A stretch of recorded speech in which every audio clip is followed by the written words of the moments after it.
Rita from the Sierra Club.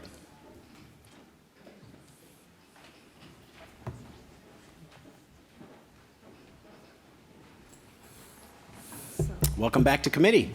Good to see you. Thank you, Chair Vitale and Vice Chair Kick and Ranking Member Denson. I'm Pat Marida. I chair the Ohio Sierra Club's Nuclear Free Committee. We have a question, first of all, whether federal law allows the Nuclear Regulatory Commission or the Department of Energy to delegate the responsibilities outlined in House Bill 104 to the proposed authority and the proposed consortium. So that's our first question. Our comments, I'll try to make them just brief because you can look at our paper that has links to some of the information, further information from what I'm going to be talking about today.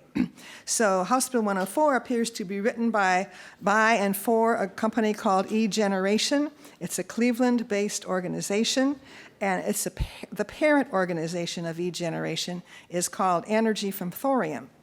And checking the website, these organizations are made up of the same few individuals. And we stress that this is a tiny group with pie in the sky, very unworkable proposals. The goal is getting public money, whether or not anything comes to fruition. One of the problems with the bill is that there's a major shift in nuclear accountability.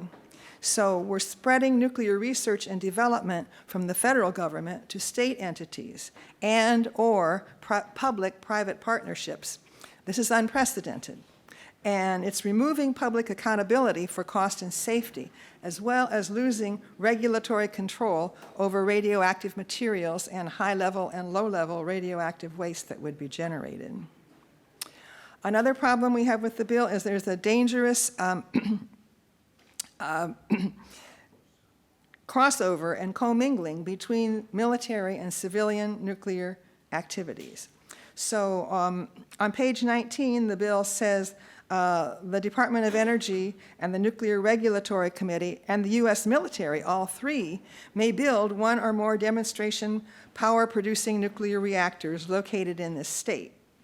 And on page 16, it says serving as an interdisciplinary study, research, and information resource for the state, and for the Department of Energy, and for the Department of Defense. So that's the commingling between military and civilian.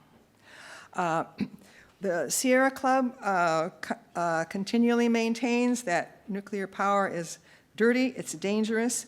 Every site that's been involved with commercial nuclear power, all the way from uranium mining and milling and refining and enrichment, fuel fabrication, reactor operation, all has been irreversibly contaminated with radioactive waste, which is lethal over long periods of time. And short periods of time, it can also cause heart disease and high blood pressure and all kinds of things that we do not think to be associated with radioactivity. So for over 60 years, the United States has failed to find a repository for high-level radioactive waste. So, what are we going to do with the waste that gets generated here? How would the authority and the commission be able to operate an experimental reactor and handle this high-level radioactive waste? When the federal government hasn't been able to figure that out where it will eventually go. And likely, any nuclear waste is going to stay right where it is, right where it is generated for a very long time, for a lot of reasons. The consortium, it says on page 16, shall be solely responsible for the internment, and sequestration of high-level nuclear waste, that's unprecedented. And it also, we believe that it gives authority to the state that it currently does not have under federal law. And we point out that Ohio cannot override federal law with a state bill. We ask, what happened to free enterprise? Because nuclear research, development, construction, for any type of nuclear endeavor, whatever it is around the country, currently it depends almost entirely on government and or ratepayer handouts. safety compromises, and government indemnity from liability. So 104 sets up multiple ways for nuclear research and development to be subsidized by taxpayers. Now, subsidies are supposed to be for new, innovative industries, and not for old technology and dirty and dangerous technology. It's supposed to be for, currently now, that would include renewables and efficiency. Those are where we're going. Those are where the jobs are. Those are where we don't have to have a large distribution grid. Those are where, we don't have brownouts and blackouts when we have energy efficiency and we're insulating homes. The nuclear industry has radioactive waste that will last for hundreds of thousands of years, longer than humans have been on Earth.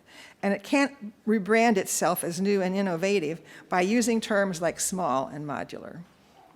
So the proposed reactors that have been proposed, the technology has not been proven, but actually they're not so small when it comes to the subsidies that they are asking, and for the radioactive contamination that would be inevitable with their deployment. So again, taxpayers will ultimately pay for nuclear cleanup, whatever's left. There's a Midas touch with nuclear, a reverse Midas touch, and that is that everything that touches radioactivity, then it becomes radioactive and becomes radioactive waste. Since the authority would be a public entity, the state would be responsible for any and all costs associated with the authority or consortium, including reactor decommissioning, dismantling and disposal, and any damages resulting from a meltdown. And Ohio would also be responsible for damages from high-level radioactive waste. And then we are concerned about the use of eminent domain. That is a problem that could come up with this. The E-Generation Foundation, which is unregulated, they are, under this bill, would act as the consortium's agent, and they're entitled to spend $1 million annually, as well as pay the manager $110,000, and an unspecified number of employees $70,000 each, presumably from consortium funds, and likely above and beyond its $1 million spending limit. And this is what we're asking the taxpayers to pay, and it goes to E-Generation. Expensive, efficiency and renewable energy cost less. They produce more jobs. The jobs, as I said before, are decentralized, along with the energy distribution grid not being so large. Okay. In international reactor builds, the attempts to build next-generation reactors are failing in a lot of locations, including in South Carolina, which have been canceled. There are 2 new reactors after they're being half built. And Vogtle in Georgia has extreme cost overruns. The bill also talks about reprocessing of high-level radioactive waste. It uses the terms reduction and recycling, and that refers to a technology that adds nitric acid to high-level radioactive waste, which makes it turns it into a liquid, and it has to be a liquid in order to extract the parts that they want to extract, plutonium and so forth. Then you end up, instead of solid waste, you end up with a liquid waste, which is almost the same quantity and very much more difficult to contain. Reprocessing has been a disaster wherever it's been tried. In West Valley, New York, that never worked. It left the site highly contaminated. Cleanup's been underfunded, and radioactivity is migrating toward Lake Erie. Sellafield in the Irish Sea, Sellafield in Western England is contaminating the Irish Sea. La Hague is polluting the English Channel, and it's polluting the Atlantic all the way to the Canadian Arctic Circle. And Russian reprocessing badly contaminated the Techa River. In 1957, at Kishtim in the Ural Mountains of Siberia, you must probably have heard about this, the explosion in a reprocessing storage tank caused an explosion that contaminated a very vast region, and a number of towns and villages were wiped off the map. Then also there's a weapons proliferation risk because E-generation promotes thorium reactors which would produce uranium-233 in its waste, and that is a fissionable uranium isotope that could be used for bombs. So this technology could be imitated and spread, and I have a link to an article about how that happens. Lastly, 104 refers to extracting isotopes. And we looked back at House Resolution 771 back last year, which referred to the production of medical isotopes, and those are technetium, molybdenum. So to accomplish this, you'd have to, if this were to be done under this bill, high-level radioactive waste would have to be reprocessed. A medical isotope plant would have to be built. Now, the Sierra Club does not oppose nuclear medicine, but we point out that the massive radioactive contamination at Chalk River, Ontario, which is the last place in the Western Hemisphere where technetium molybdenum isotopes were made. And currently, there's 150 shipments of liquid, highly radioactive medical isotope waste. About half of those have already been shipped all the way from Chalk River, Ontario, down to Savannah River Site, North Carolina. So we're ending up taking Canada's waste, which is strange, but it saves Canada some money and costs the United States a lot of money. So medical isotopes don't reduce radioactive waste. So there is a considerable amount of research has been done on producing medical isotopes using particle acceleration technology, and that will probably be the next way to make those medical isotopes. So I thank you very much for your time and listening, and I'm open for any questions. And his glasses are here, so. We think we know whose those are. We'll pick them up. So committee have any question? Representative Stein. Thank you, Chairman. Thank you for your testimony this morning. I guess I'll start with a comment since you asked the question about the authority from either the NRC. Actually, the authority is being asked of the DOE because of the Atomic Energy Act of 1954, which gives the DOE the authority to have the ability to set agents to work on their behalf for the civilian side of creating nuclear energy. So that's where the authority comes from. House Resolution 518 which was passed last November, December, asked the federal government to allow Ohio, so that's another part of your question of, we don't have that authority. You are right. We are currently in a review process with the federal government through the DOE to ask for the authority to have the ability to manage research and development of 10 megawatt and less research reactors, not production reactors, not demonstration reactors. 10 megawatts and less, to put that in perspective, is less than 1% of a Perry or a Davis-Besse in terms of scale or size. We have a couple megawatt plant right here close to us at Ohio State University. So it is not uncommon for universities and independent entities to do research and development in the research of advanced technology related to nuclear. So we believe we have created a pathway forward to allow the possibility. And I guess my question to you is, would you rather have that development done here in this country where we have some reasonable constraints of those operations and controls, or to be for that research and development to be done in a third world country that necessarily isn't operating in the best interest of the United States? In many cases, we delegate that authority to China, India, Russia, and others.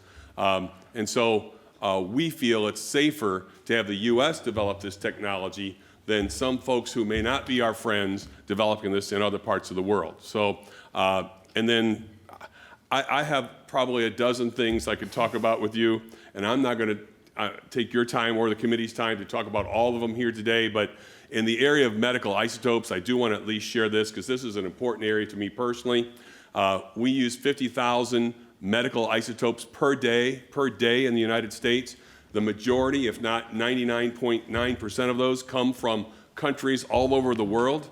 Do you believe it is a requirement that the United States should not take responsibility when it uses the majority of medical isotopes produced in this country to have some skin in the game to produce those life-saving isotopes here in this country?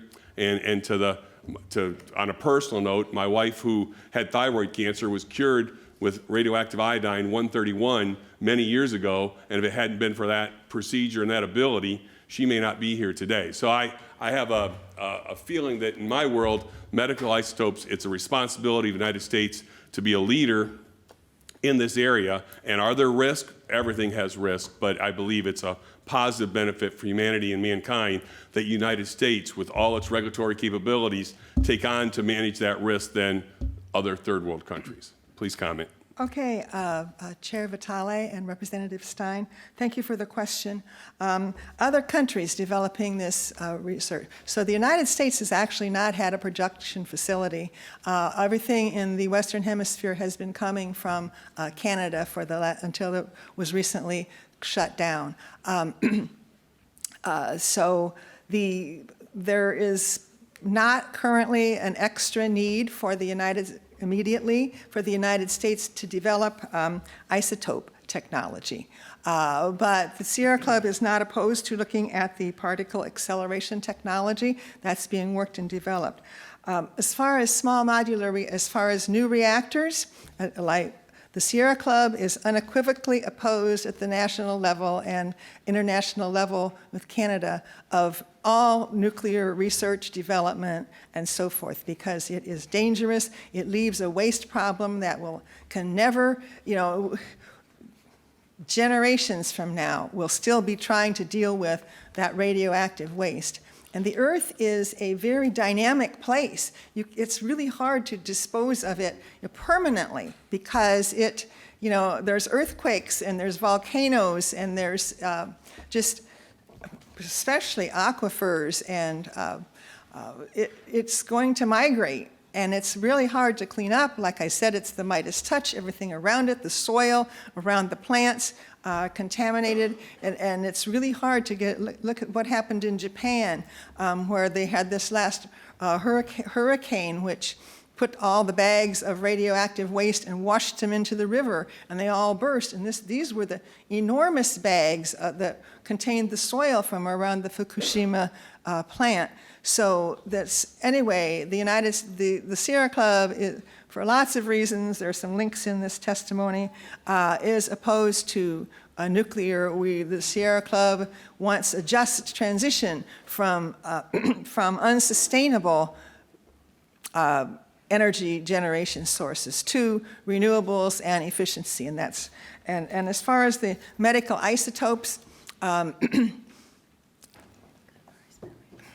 yeah, we're not arguing the use of, the usefulness of medical isotopes. That was not what, that's not, the Sierra Club does not have a position on that. However, we'll say that wherever those isotopes go, someone uses them, there is radioactivity that's generated, and it goes into the, into our wastewater. So those are just some of the considerations. Thank you. Follow-up, please. Thank you. I just want to touch back. Again, I don't believe I received an answer on the medical isotope issue. The issue is, I believe the Sierra Club and you personally agree that they are a life-saving tool that our medical community uses to save people's lives. But you are against the devices and machinery that make the things that save people's lives. I'm trying to come up with how we square that. No, the Sierra Club is not opposed to the devices and machinery that make the medical isotopes. Let me say that. Certainly nuclear reactors. So, yeah, yes. So they're not opposed to extracting that for medical isotopes, in other words. But there's a crossover between, again, the medical use and the whatever.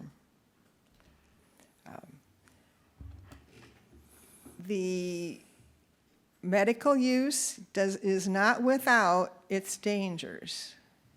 So though the Sierra Club is not opposed to it, there is a lot of radioactive contamination that happens with using, these making medical isotopes. So it is a concern, and that's why we favor moving to the particle acceleration type and not creating any new facilities that would use technetium and molybdenum.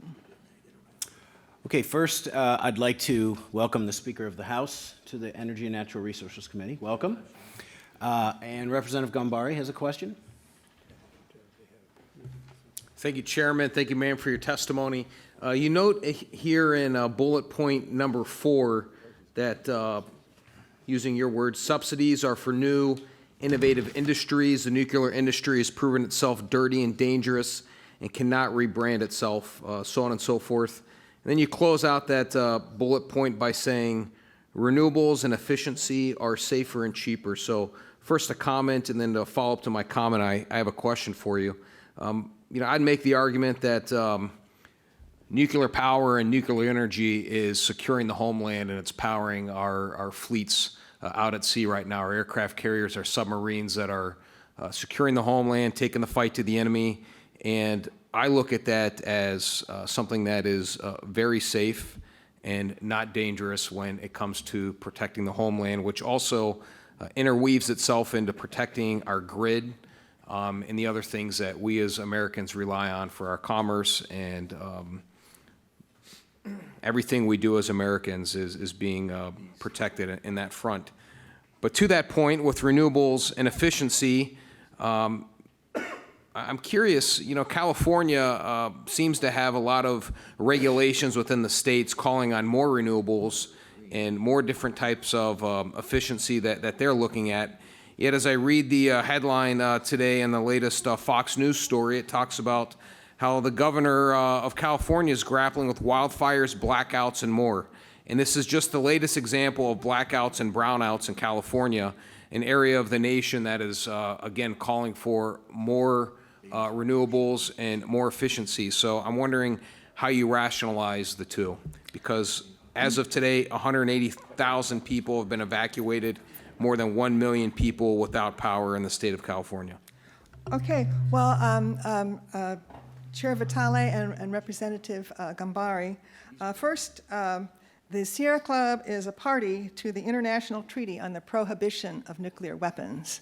So that group thinks that they are dangerous when they're being made, they're dangerous when they're being put on submarines and airplanes, and their waste is dangerous, and the occurrence of nuclear war is just unthinkable.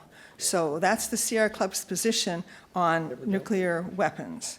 As far as the fires in California, the earlier ones were started by the electric grid and by Pacific Gas and Electric. In Southern California, Edison, their wiring was insufficient, and they're undergoing bankruptcy.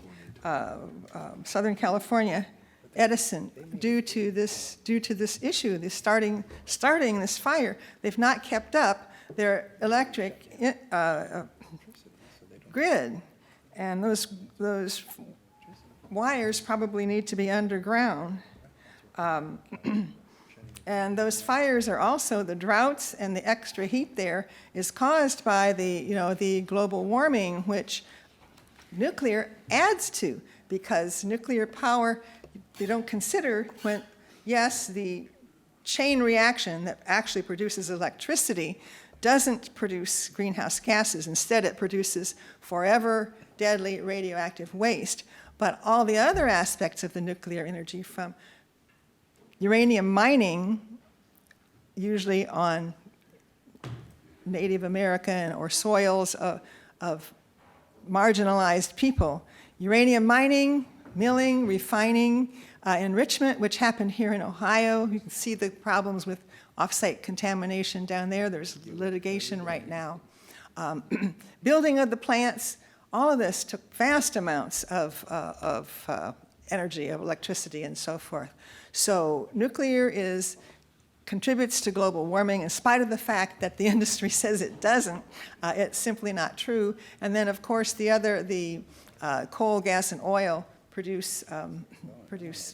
increase our carbon dioxide, which acts as a blanket holding the heat in. And so we have different kinds of weather than we used to. So I hope that if that addresses your question, or if you had further question. Follow up?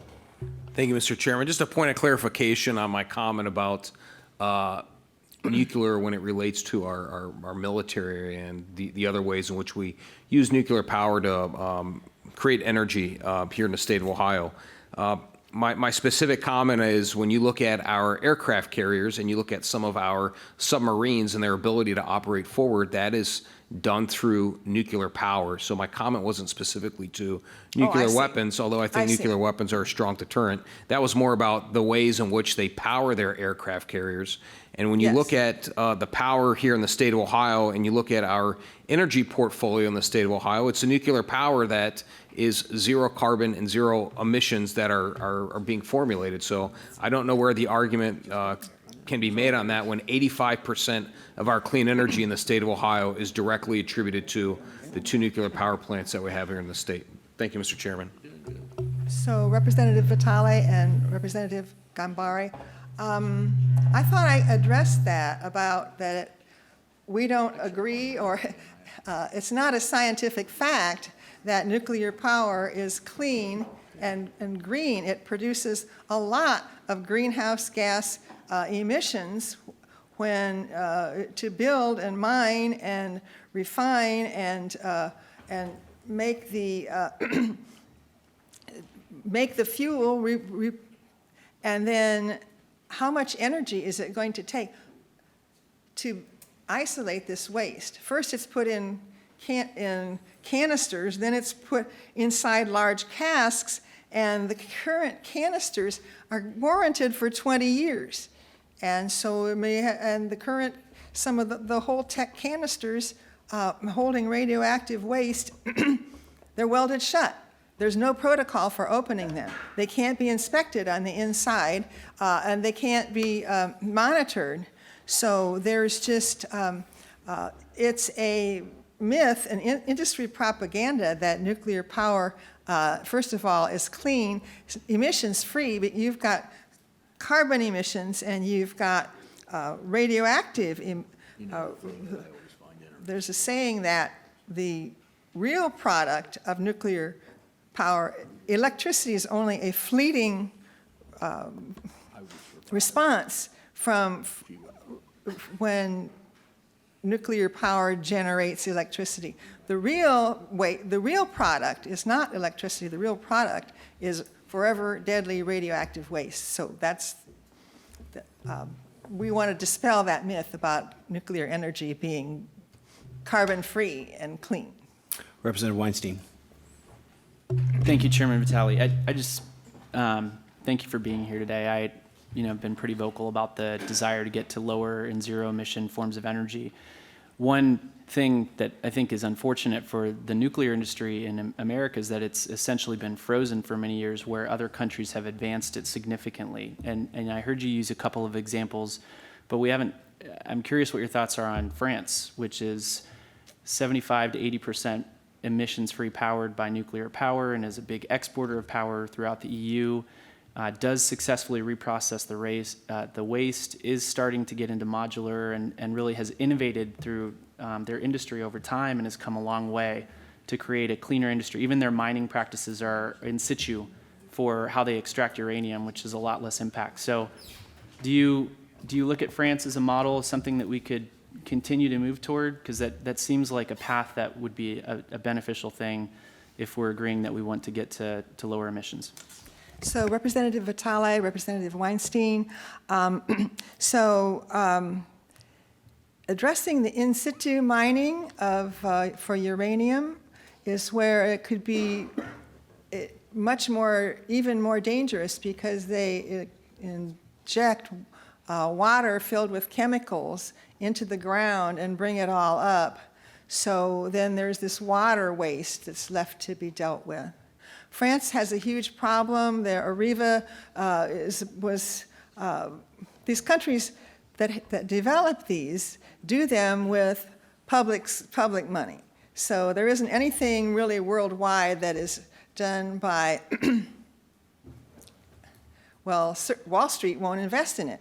That's why they have to go for, if they wanted to do this thorium research on their own, they could probably do it if they got the right license from the Department of Energy the Nuclear Regulatory Commission regulates the licenses and the Department of Energy regulates the waste. So it's publicly subsidized. So France has a huge problem because they're so committed to nuclear energy that they haven't done a good job with renewables. And all of their industries are polluting. They're dumping, as I said in my testimony, they're dumping radioactive waste. England and the other countries are